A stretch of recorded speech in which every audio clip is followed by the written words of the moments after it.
Yeah. Okay, Sergii, take it away. Yeah.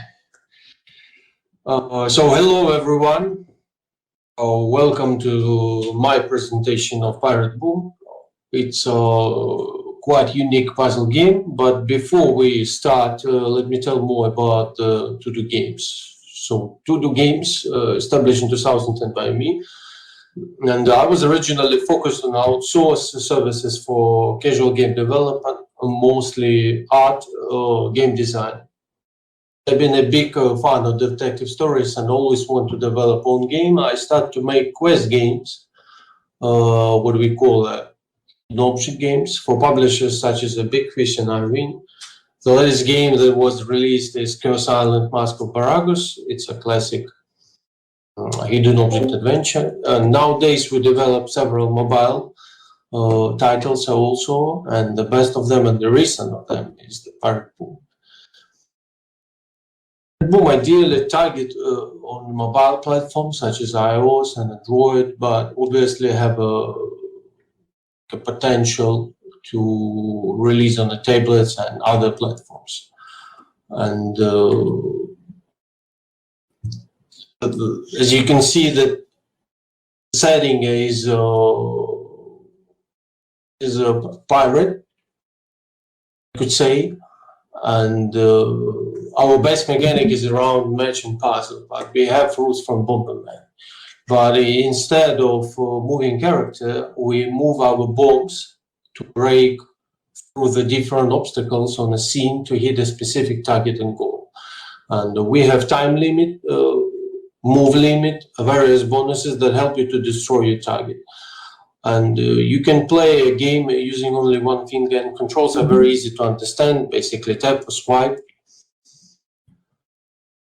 Why the Pirate Boom and what the inspiration of that? The Bomberman was the game that I spent a lot of time in my childhood, and when we decided to make a new game with the same mechanics as a start point, we found that it's too complicated for nowadays. And as we really don't want to target a real hardcore audience, we switch our idea into a casual flavor mechanic, and that's how the Pirate Boom was born.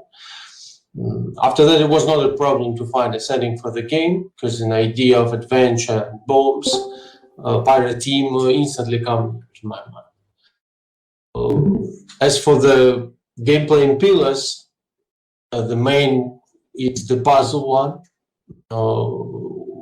Really, we want our players to think about the next move, or to learn the different game behavior and relationship with other objects. As example, to make a longer chain of explosions, to cause more damage, and you get your score multiplied. Casual experience is important as well, so we don't have a blockage or complicated learning curve. Game is still easy to play, and what usually people say, hard to master.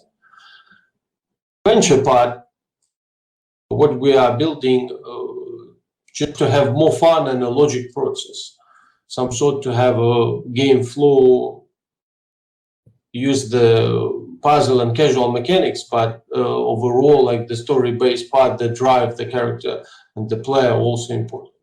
Finally, the social part should be a key pillar, well, especially in my opinion, leaderboards, achievements, daily targets, and other sharing with friends' experience. The game design is designed to be with the sort of free-to-play environment, so the game actually should be free, right, to start to play, but with the most common casual games should have in-game virtual currency, could have ad systems, example Unity ads, just to give more options for players to get coins. This basically in-game virtual currency, and of course you could spend these coins for in-game merchant who sells different bonuses to help you in completing the level.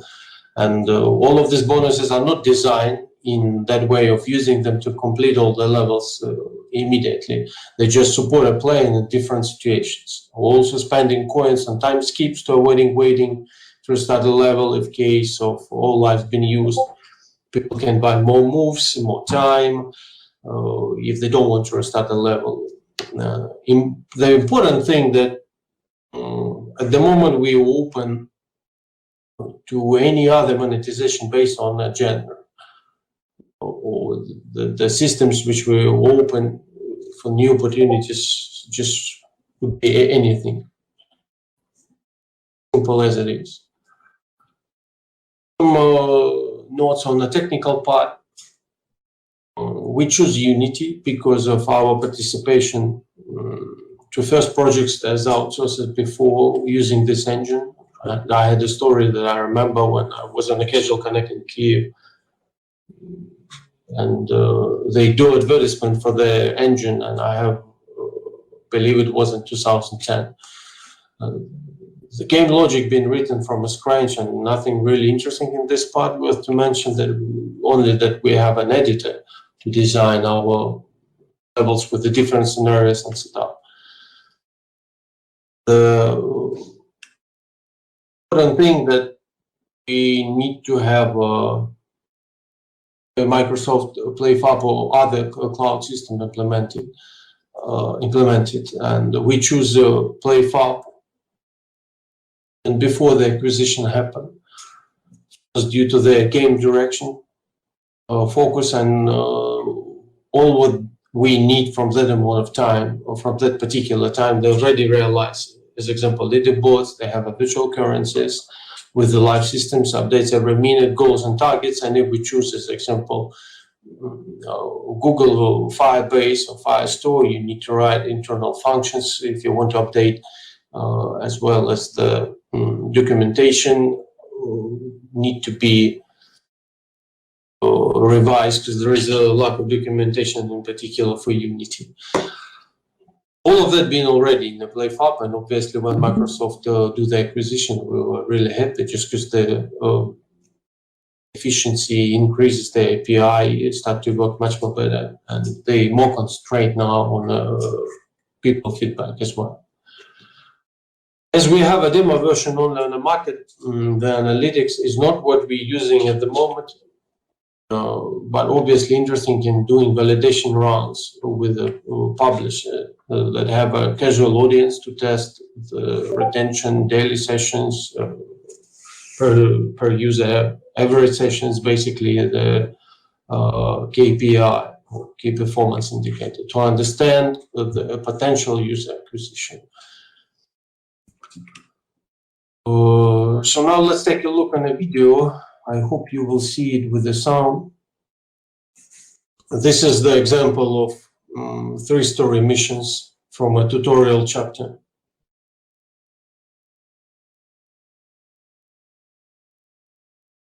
Yeah, I think there's no sound.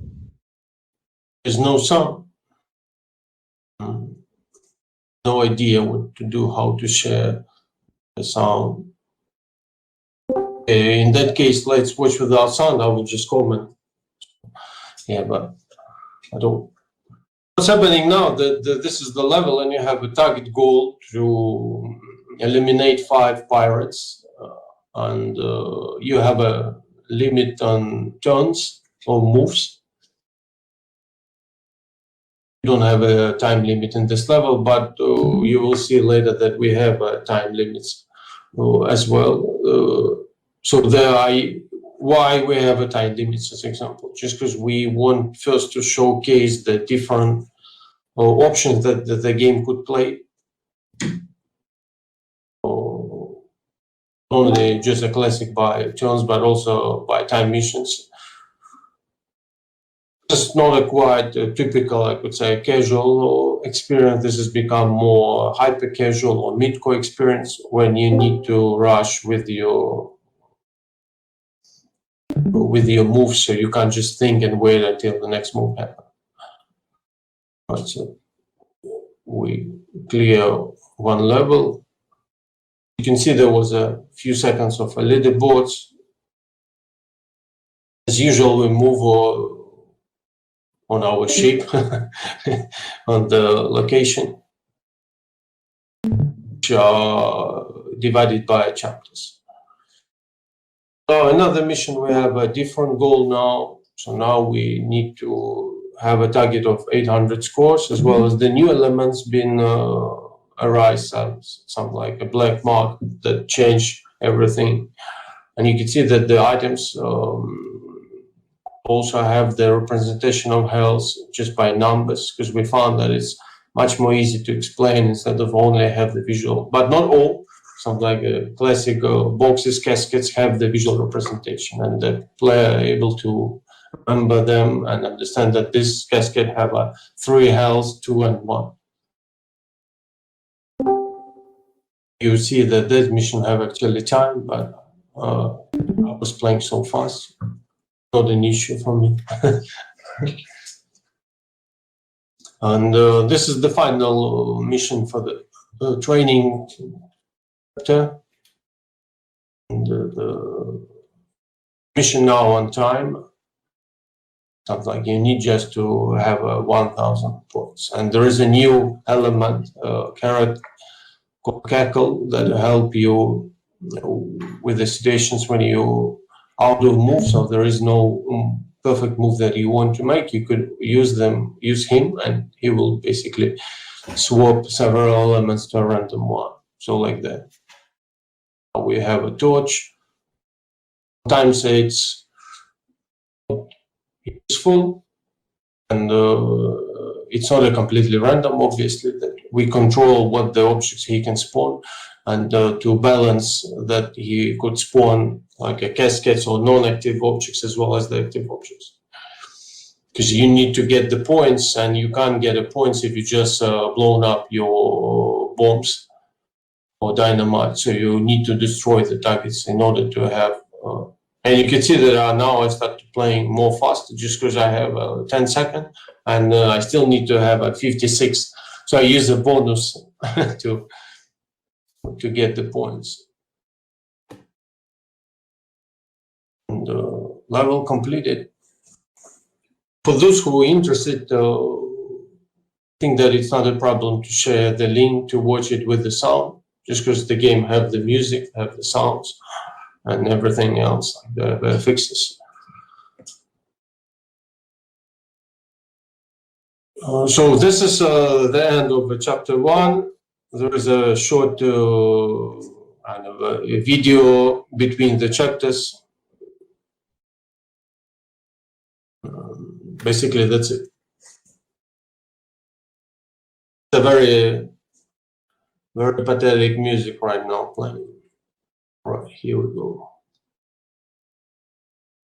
So coming back to presentation, the demo version now already available on a Google Play Market.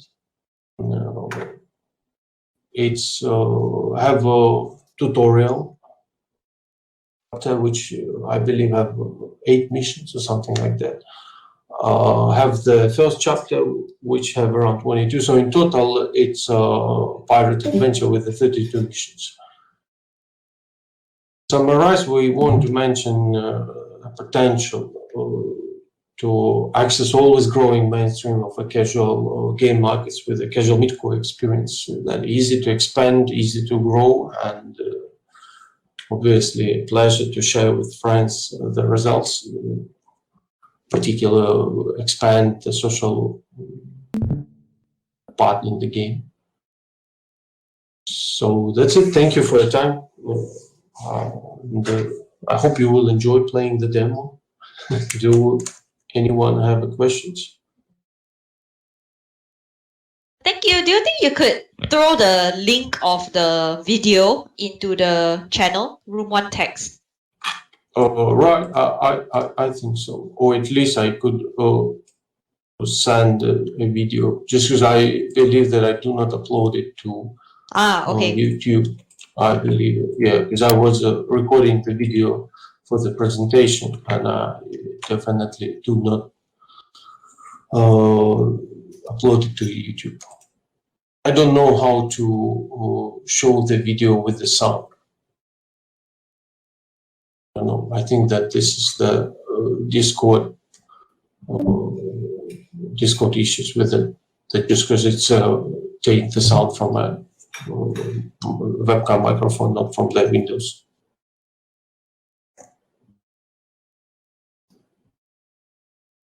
So now, this is what we really forgot, is to upload the video to YouTube. I was not expecting that the sound will not work. Right, guys, so do anyone have any questions? Quick one sorry, a quick one from me. Sure. You mentioned earlier that the game is supposed to have a social aspect. Could you elaborate on that a little bit more? Ideally, what we are thinking that to implement what we actually do, the challenging part for leaderboards, in order to share the results with your friends, or try to replay the level, just because the level, even the level that have a scenario, still have a high replayability due to the random factor. So every time you play the game, you have a different way to complete the level. So this give opportunity to replay the levels for players in order to beat their friends, or to beat the overall, like the global leaderboard. And the second part was more casual experience, when you have your own profile, when you could connect to Facebook and share with the friends, in particular, how you complete the goal, what the new chapters do you open.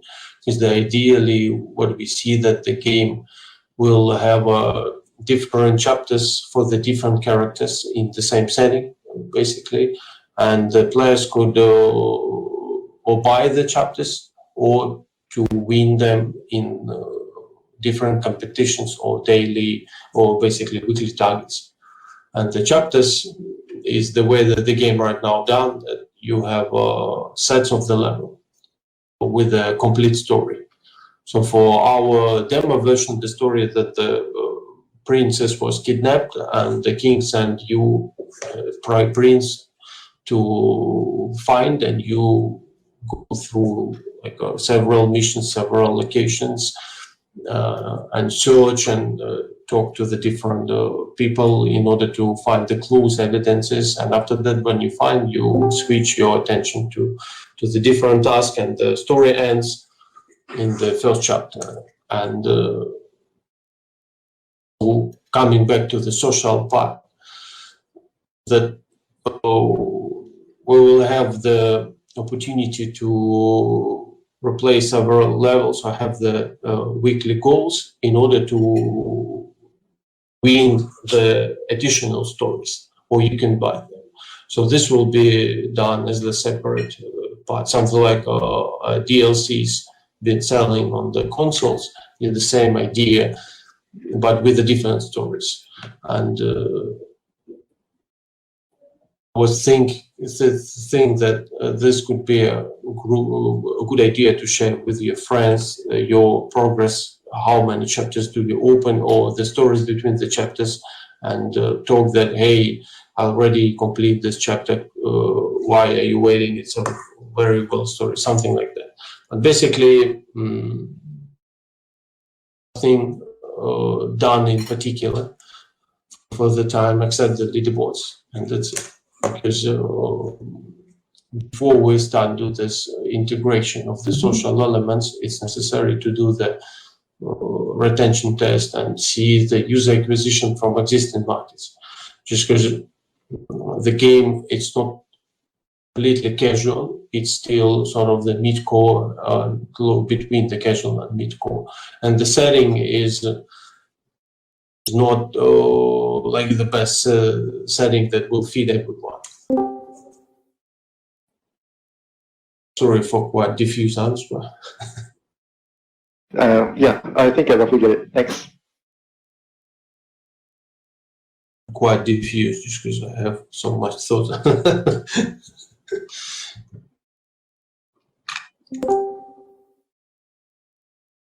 Now in a while I'm uploading the video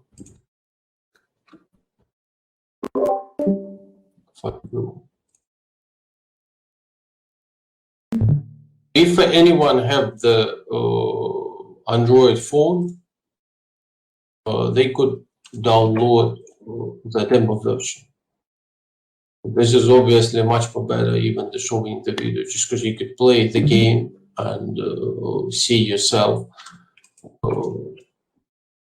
do the gameplay will feed your expectations, I would say. Just because what I found when I share the game with my friends, that some of them are really enjoy and complete the whole demo version. Some of them are not really satisfied because they don't understand how to actually play the game, or I could say what is the way to winning, what is the way to play the game instead of just a random clicking. And this is the main problem at the moment. There is not enough testing being done for even for like 1,000 players, and it's really difficult to understand if there is a potential or in this quite unique gameplay that right now not in the market, at least for the mobile market. So if we all download and play test your game now, right, does that help you with data? Yeah, obviously, just because of feedback.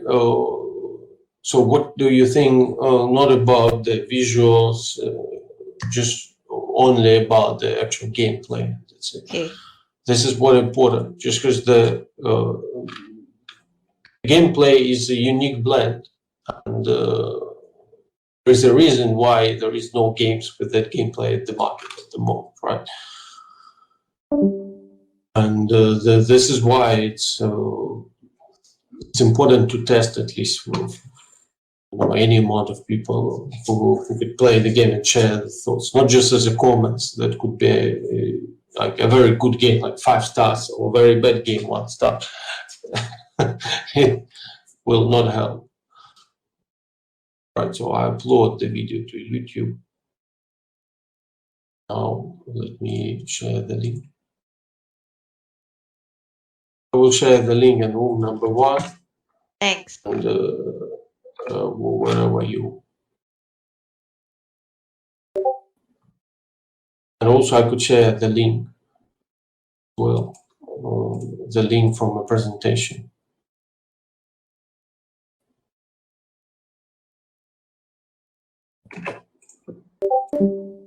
Currently, does the build, Yeah. it has no ads, right? Integrated. It's been integrated through the Unity ads, which is not a okay. complicated thing at all. The point that it's not been to using at the moment, because Okay. the demo version have the huge amount of starting coins and no need to have any ads, as well as the merchant is not connected to the database, so it's all local. Where do you intend to put the ads? Oh, it all should be based on the publisher, because the different publishers have a different system of monetization of the game. And if So you are looking to get a publisher for this game, not self-publish. yeah, I believe that the power, because I'm looking for the user acquisition, the initial test, and this is not possible if you do the self-publish, just because there will be not enough people to understand do the game have a potential or not, and you can't waste too much resources if you realize your idea into something, but you still need to polish it in order to be playable. But after that, you stop because you will waste too much time and efforts on the gameplay that will not work. That's why this mechanic kind of move with releasing the demo to the market, and after that, do the user acquisition with the existing publishers that have already released the games in that gen, kind of a casual mid-core, so they will have already enough players playing their games, so they could have an in-game advertisement, as usually they do, and the people will just go and play the game to And after that, we will have enough data to understand is the game is interesting for that particular group of players or not interesting. Only after that, when we will found and the publisher will found that the game retention KPI is interested for him or their requirements. After that, they usually tell what the monetization system they want to see in the game. You should understand that releasing the free-to-play game is a very risky, just because you don't have a monetization. How to say, like, so you don't have a monetization that will work for 100%. That's why they prefer to have a free-to-play game with no, as example, virtual currency or in-game transactions, and most rely on the ads, just because they will know that if the game played by 100,000 of people, as example, they have a percentage of how much of them are looking at the ads, and they could predict what the amount of the money they will get from the particular game in this amount of the time, like per week or per month. Quick follow-up question. Sorry, quick separate question on my side. Just curious to know, because your game is a puzzle game, right? What's the intended, like, sort of update frequency that you're looking at, yeah? Or is this a once and that's? In the content? Yes, correct. In terms of content. So this is again the initial idea was the game is a free-to-play, so the trial should be around a couple of years and support the game. And there are several ways to do that.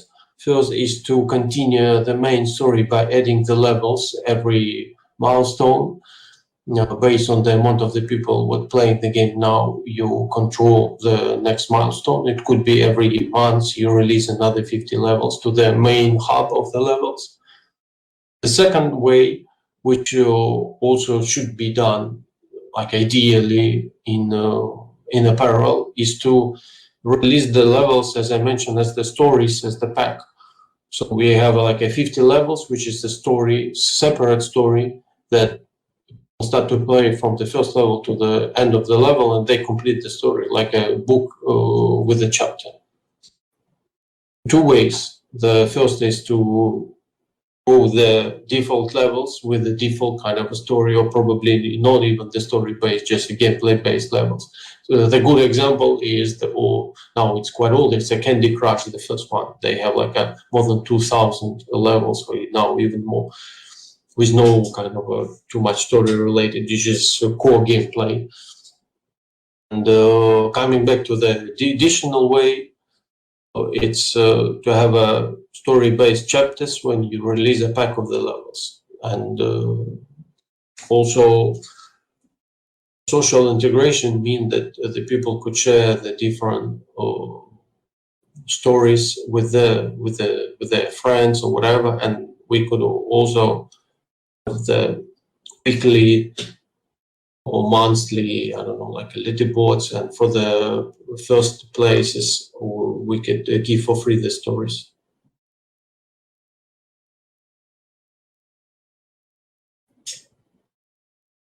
Is it clear? Yeah, thanks. Yeah, the game is puzzle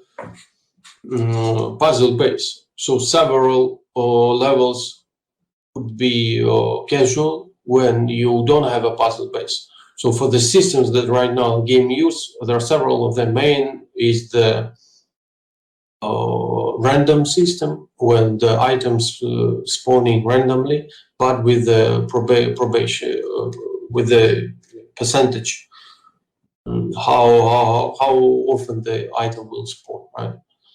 Probability.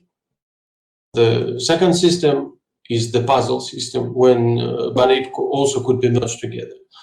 So the puzzle system is the system when you could do the next steps in order and spawn the necessary items that you want in the necessary places. And in the demo, if you will play, you will find that there are levels that have the random aspect. There are levels that have initial puzzle, kind of a flavor when you start with the initial structure.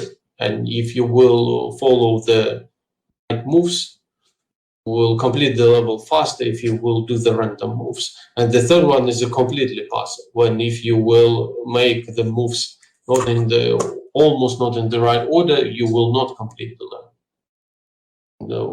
The three types exist in the demo.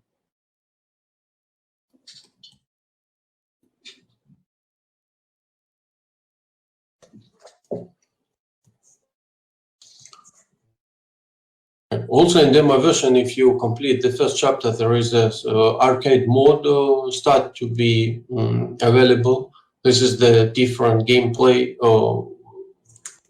It's just an example, but the idea behind that is the same mechanic as the PG will do for their stories.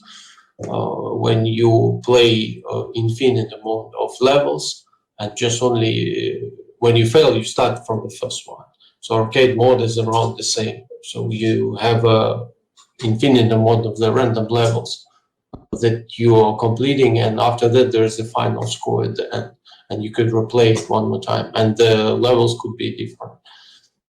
This is also was an idea to show this potential for publishers or for someone who will interested in order if they will not satisfy with the story base or free-to-play mechanic, or they want to switch to more hyper-casual gameplay. So when you have your level right, and after that every level is random, and you just go to the highest amount of the level that you could play through, and we could generate the levels will automatically. If you not going through the story base, so after that you could generate just a simple generation that will increase in complexity when you go through like a bunch of levels. Like after 10 levels, you have now more harder levels. Something like that. Very simple.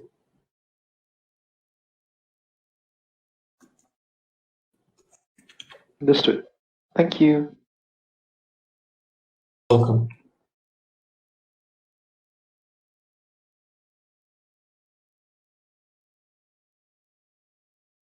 Emma, there have the 32 levels. The first chapter have every level have a new mechanic.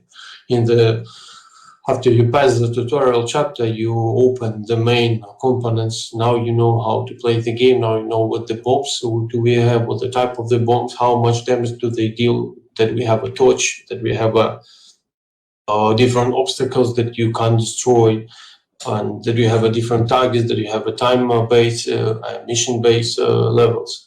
And after that, in the chapter 1, which have like dozen of levels, and we still implement a new mechanics, something like a random spawn objects, the different environments that also have an impact on the gameplay. Don't have that in your presentation, but if you will play the demo, you will see that. Like this example on the right, the right image is the puzzle. This level, if you will reach the level in the demo, you will immediately see that this is a puzzle, and it's more difficult to complete if you really will not follow the logic moves.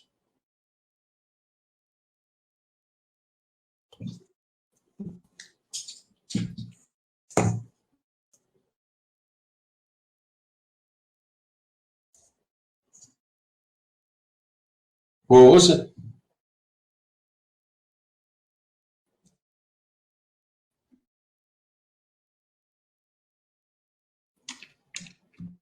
I don't get it. Let me just see.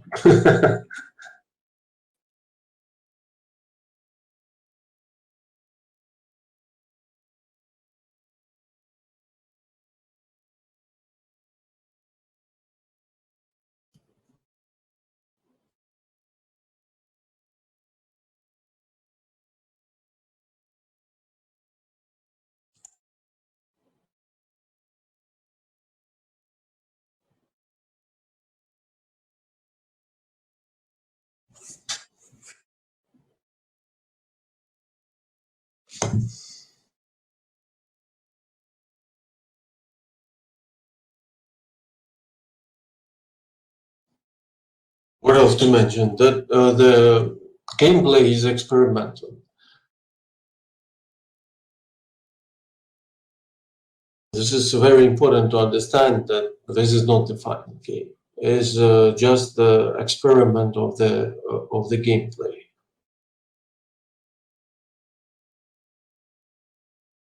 All the systems that are just implemented for that reason. So even if the setting is not what a publisher wants, we even could change the setting, which is obvious, just because the initial idea was in the gameplay. The setting, as I mentioned in my presentation, was immediately come to mind when you talk about the bombs, explosions, adventures, and so on. Yeah, so in the video there is no connection to the play fab leaderboards. But if you play the demo now, it works. They have a lot of, last week, a lot of technical issues regarding the latest update of API. That's why the leaderboards are not working. But for now, everything should work. So you will see the real player statistics. It's quite straightforward, but it's just as an example. Again, show that the social part also could be an important part.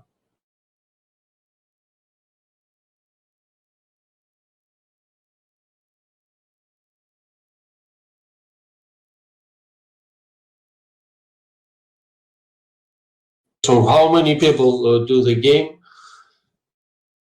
Around 5 people. Myself, the artist, the VFX artist, one more programmer,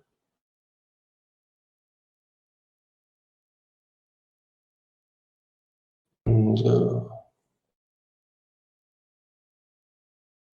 I believe even like some of the resources we outsource, very limited.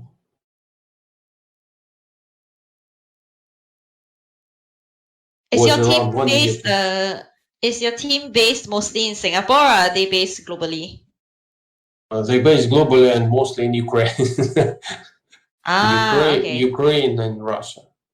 Because we worked together before. So in 2010, when we opened a company, we worked together in several companies doing the casual games. We decided to open our own company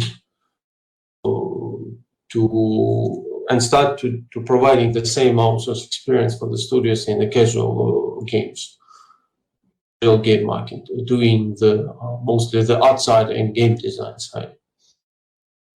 After that, there was a boom, or that time was the boom for casual market. The Big Fish, iWin, there was a Oberon Media, there was a Game House, and all the publishers that do mostly the object or puzzle games, adventure games. That's how we start to work as the studio in the game industry. Now we still do the outsource part a lot, just like the main studio income, the main. And as the hobby, we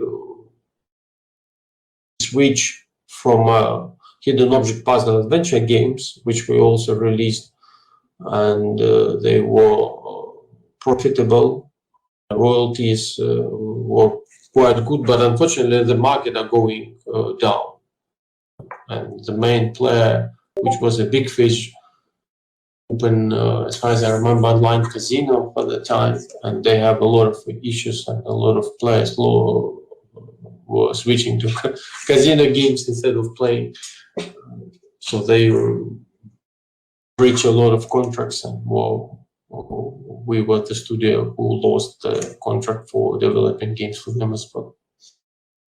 See.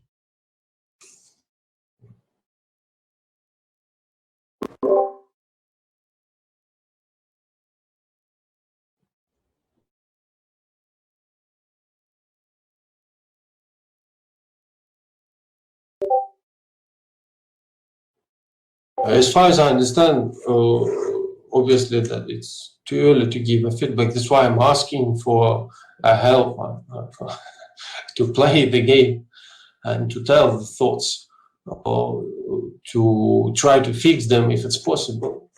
Because if the feedback from everyone will be the same, that the game play itself is not what they see themselves playing or what they're interested in, or for example, they do not understand how to play the game, or they don't see themselves challenging enough, or they don't see themselves playing this game like every day on a daily basis, some sort of that. And to try to understand what the reasons behind that. Is it a setting, or is it a mechanic, or is it something else? And try to fix that, simple as it is. So the main target at the moment is to test the game. That's why I'm looking for publisher acquisitions. That's why the game been released as the demo version, to try to have these acquisitions and to see the retention from a real players. See how do they often come to the game back, how long do they spend on playing the game, do they understand how to play the game, right? How much of them pass the first chapter, which are tutorial chapter. So basically, do we hook up them on playing the game?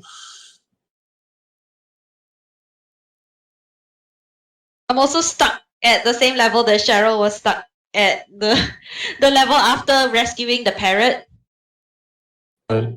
So the storm level. Yes, the storm level. This is so before it was a casual experience. This is the level showing the midcore experience. So you need to play really hard to get these points. Yeah. Because you have a time pressure. But and after that there is another 22 level. So this is already, you see an issue with the design, just as I threw the experience of mid-core kind of hyper casual gameplay too early. Casual players, right?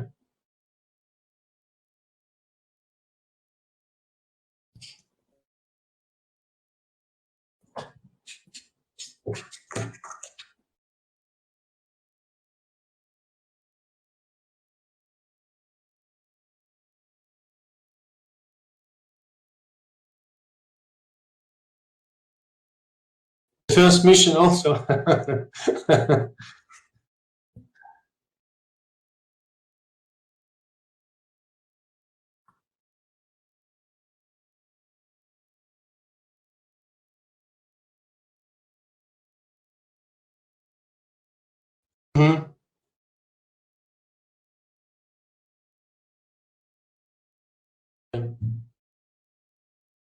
Understand. The strategy for that level is to try to do as less moves as possible, active moves.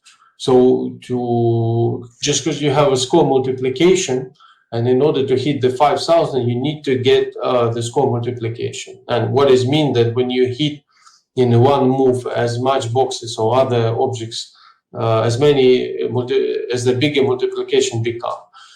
And to do that, you need to spawn as much bombs on the screen as you can. And for doing that, you need to make non-active moves for the game. So basically, because you can't just keep a move, so you need to like throw your cannonballs out of the screen without actually destroying the boxes, just because you need to set up the very big chain. When you will set up the big chain, you will get like immediately 1,000 or 2,000 plus or scores per one move. I understand. So this is what I've been saying. That's why the experience is and the feedback important. Just because for me, I design all the levels, and I obviously can't see what the issues with the levels are and the problems with the levels in terms of the newcomers who don't know the game. Because I've been doing the game for 1 year, and it's very difficult to see what the issues. Because I passed the levels with no issues, so I don't. It was when I designed them.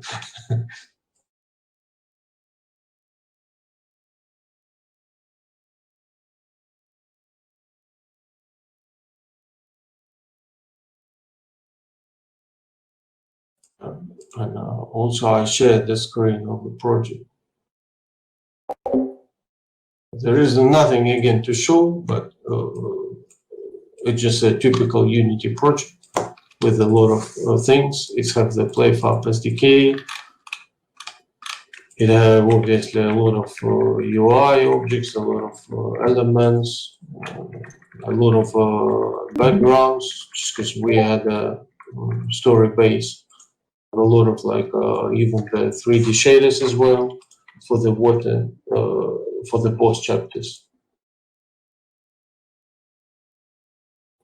Have the profile or set level editor. It have but the level editor box only when you have the level. And let me find where the levels are. Schemes, sources. Have a lot of prefabs for all the objects, obviously. Yeah, this is the level what we've been talking about. This is the level which hard for you to test. This is the strategy. You don't need to now destroy the boxes just by throwing the cannonball in that direction, swiping, just because you lose a multiplication on the point. So you need to get like less action happening in a while, and also you need to pay attention for these boxes. This boxes is the supply box. So when you destroy this or this object, you don't receive any objects except the money, virtual currency that spawn randomly with a percentage. But for these objects, you will always get the action element inside of it. Now you see that also I'm preparing the metal boxes in order to have more damage done by them. So when you destroy them in one move, you will get more multiplication. This is just as an example. So you see I have like 700 points just by one move. Quite slow because I do a lot of explanation, but again, you see that now I have 1,300. Doing this moves allows me to get the multiplications more and more. So interesting thing in the different levels.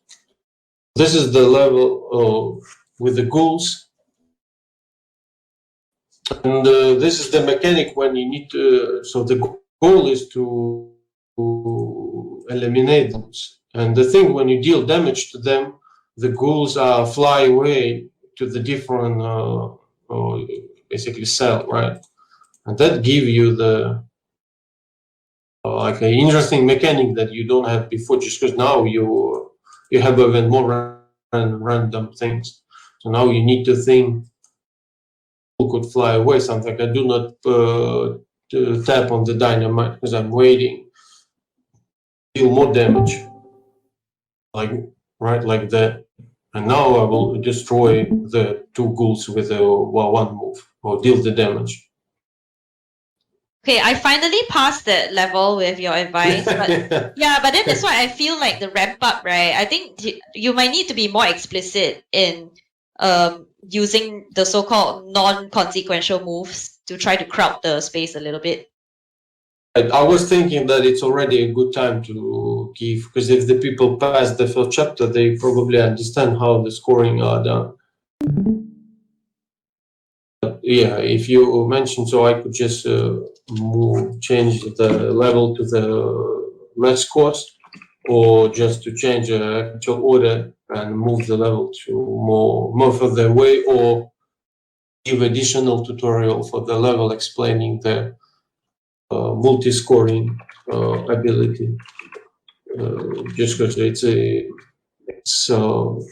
in several levels, it's the main factor to complete the level. In order to understand how you, that's why I'm saying it's easy to play, but I mean by control the game, you just tap a swipe, but it's not so easy to hit the goals if you will not think about your moves. This is an example of the level that are puzzle based. Is anyone could see my screen? Yeah, we can see your screen. I will maximize it. Now it should be better, right? So this is the puzzle level that you need to destroy the seaweed. The objects spawn in the order that I designed them to spawn. And you need to, how to say, like if the initial move, just to tap the initial bomb, but also you can make the moves that are non-destructible, just throw the cannon balls out and you have another item spawn, right? The stats are not working for some reason in the editor.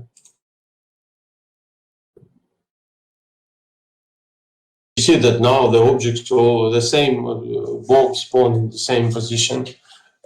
So you could replay the level and you have around the same move order or object spawning, but it's not constant. So it's just for the few moves, like 5 moves or something like that. After that, the objects began to spawn in a different order every time you play the game.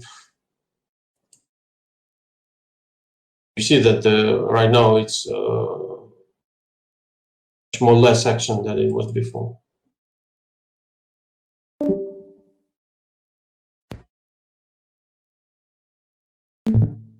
Just a bit of a comment. Can you hear me? Like, you need to be a bit louder, that's it. Testing, testing. Is this loud enough? Yes. Yeah, I was just thinking like, I don't think people will be looking at that little score number at the top because it's not very easy to look at. And also like... In the... No, not that one, the one, your current score. Is the score. Yeah. Okay. Yeah. I don't think people will be looking at that while they play, especially when the on the more frantic levels. Then another thing about that score is like you can see your current score, but you cannot see like how much score you just got from the action you just did. Like you need to do subtraction every time. So it's kind of if you want to understand how the score is working, you have to subtract it from the previous score. So before you do something, you have to look at what your score is before you did it. Then you do the thing. Then you look at the score after and you do the subtraction. I think there's like a little bit too much work for the player. So the moment the score is 0, your target is 1,500. And when you destroy one box, you have like 10 or 15 scores. But when it goes to like 1,300 to 1,315, it's like not very easy to see. I think it's better to like have like a plus 15 pops up somewhere on the screen instead. What if this pop-up will, because we tested, I tested this option before, so when you destroy the object, there is a classic pop-up where the object was the scores that you own, you know, like plus 20, plus 20, plus 50, something like that. And it didn't work so well? But because again, I don't have auditory to test the project. That's why I mean I realized that for me it was like too casual and not important. Just because I really, as you mentioned, don't want to focus on the scores. I want to focus on like the main goal. The score is something that you just need to have in mind, but only when you have levels with the score as the main goal. But for other levels, when you don't have the score as the main goal, usually the scores is not a problem, and you could easily hit the necessary score. So like that, you see that now I have destroyed 8 of 8 seaweed, and I have 3 turns, but somehow the level is not completed. And the reason that there is not enough score, I need another 150. Now per player could have a frustration. I understand that why if I go while still need to play.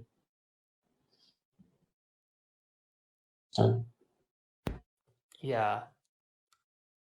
Because even though the score is like not the main goal, it is still required to complete the level. So like if the player doesn't understand why he is not completing the level, it can be kind of frustrating, I guess. Yeah, a good point. Yeah, you're right. Actually, the entire time when I was playing, I didn't really look at my scoreboard at all. The game But feels that was good.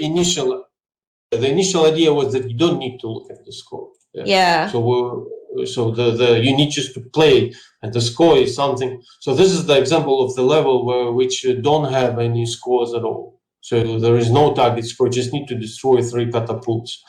But the problem with the level that you're very limited in space, and you have only the cannonballs, which are not like explode by tapping, so you need to swipe them, and they only just like do explosion when they hit an obstacle. So, and they have, if you pass the first chapter, you know what the pattern of cells do they have, how do they explode, and so you can see that can explode like this this cannonball, and that's why there is a torch.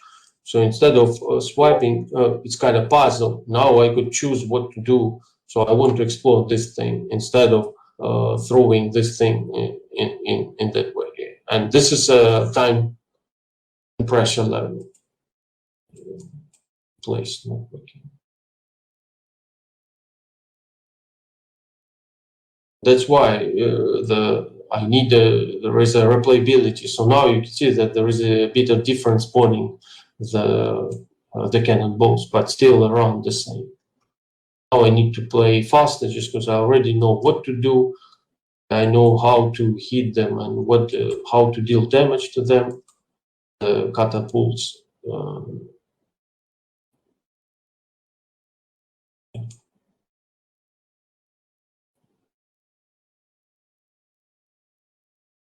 So that's it. I completed the level.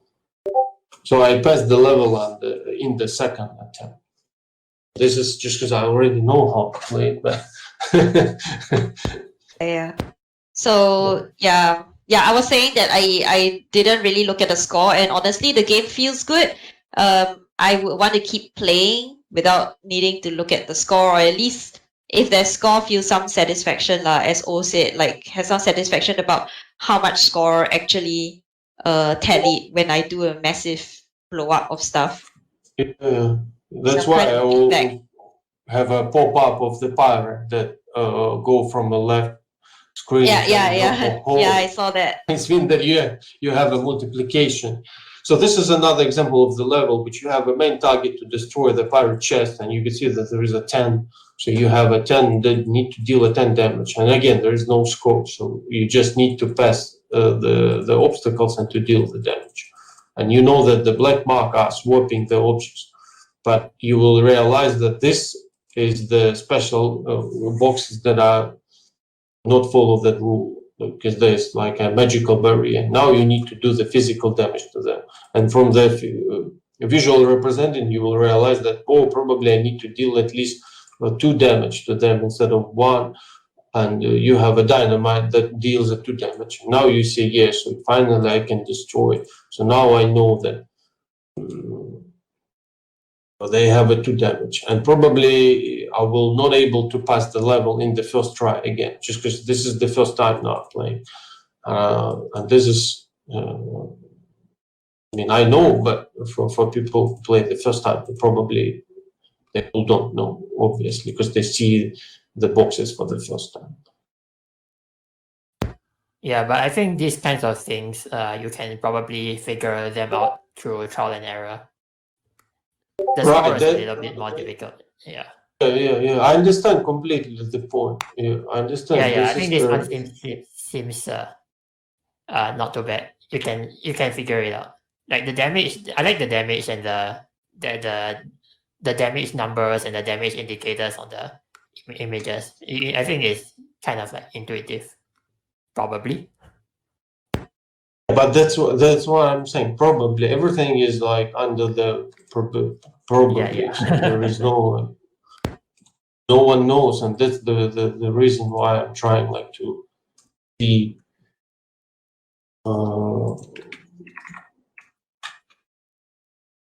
see by giving players to play the level, right? To see how many of them could complete the level, what the feedback do they have, and the idea is behind the gameplay itself. So do they see the game challenging? Do they love the game, and so on, so on, so on.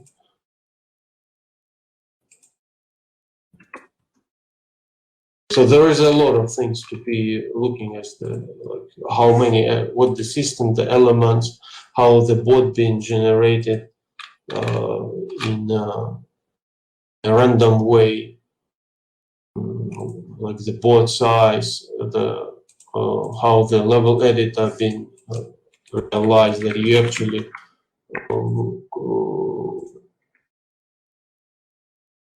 do your initial level design for the random part of the level by just scrolling between your items and just put them in the different cells. It's also quite easy if someone wants to join the project. They have ideas, so the editor allows them to have a very easy jumping in bed without like reading a lot of documentation. I can say.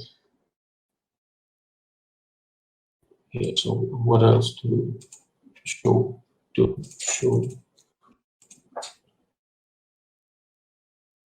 Yeah, so some tries with different object mechanics as well. Something like there is a sense they don't get the damage, and the cannonballs are fall in them, so they like fly away, go inside them. How to say that right in English? Like that. Oh, now you need to think that the damage are not past these holes, as well as your balls can't go through as well. So they just been stuck. This is a complicated level, and it's very easy to make the level. Will make the level settings more easy, just because you have the battle system where you have the like a probability random setup where you could choose what is like the amount of the object that could be used by a player, or basically active objects, and the amount of the objects that are non-active. So you could see that on the right side of the screen there is a board item generator script which have the size, just a simple list. This is your pool of objects that will spawn on this level. And the numbers is the priority with the random generator taking the object into the pool of items per turn, which are 6. You have a necessary item mean, which is 1. What is mean that you could choose what items are necessary to spawn in order to reduce no moves scenarios. So you can see that necessary item is the cannonball, which is mean that almost all the cases the player will have the active move. Just the cannonball is the active object. So every move there will be at least one necessary object. You see that the black label or black mark have the lowest priority, just because, as well as the torch. Instead of while the pop and the cannonball have the 21 and 25 priority. So there is like 5 to 1 that there will be spawned on torch or black label. You can see that while I'm playing the game, it works as it is. So you will be rare to see. Need to do at least 5 moves before I will see the black mark or torch, or even more. So you see on the move or the 5th move, I have the black mark. Very powerful instrument, just because I use it without using the turn. So now the torch, it deals damage due to like in every move without use. So something like a tree have the full lives, but you can burn it, and now every turn it takes the damage. And now you could concentrate on something else, something like using the carrot, using the black market to do the long chain of explosions like that.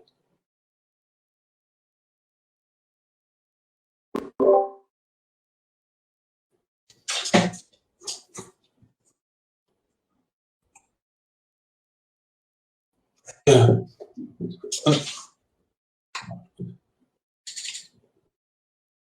Yeah, the presentation quite short because, and I want you to more to play the actual game instead of just looking at the slides.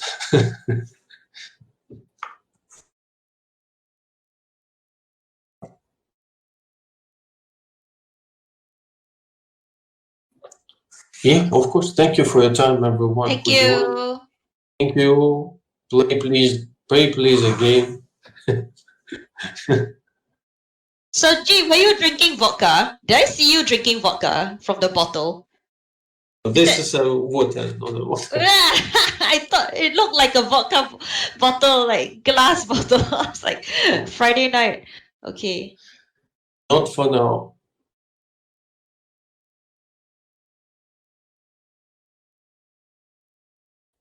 Yeah.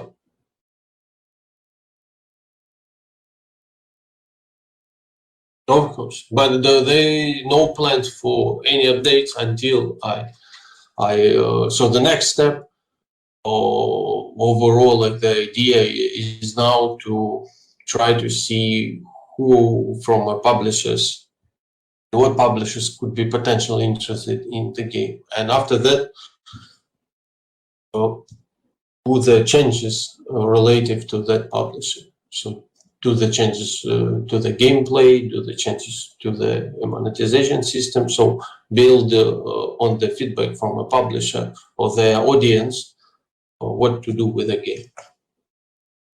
Justin asked, where do we send feedback to you? You can send feedback anywhere. Yeah, Justin, I guess you can just DM him. Yeah, and obviously that you can send a feedback to.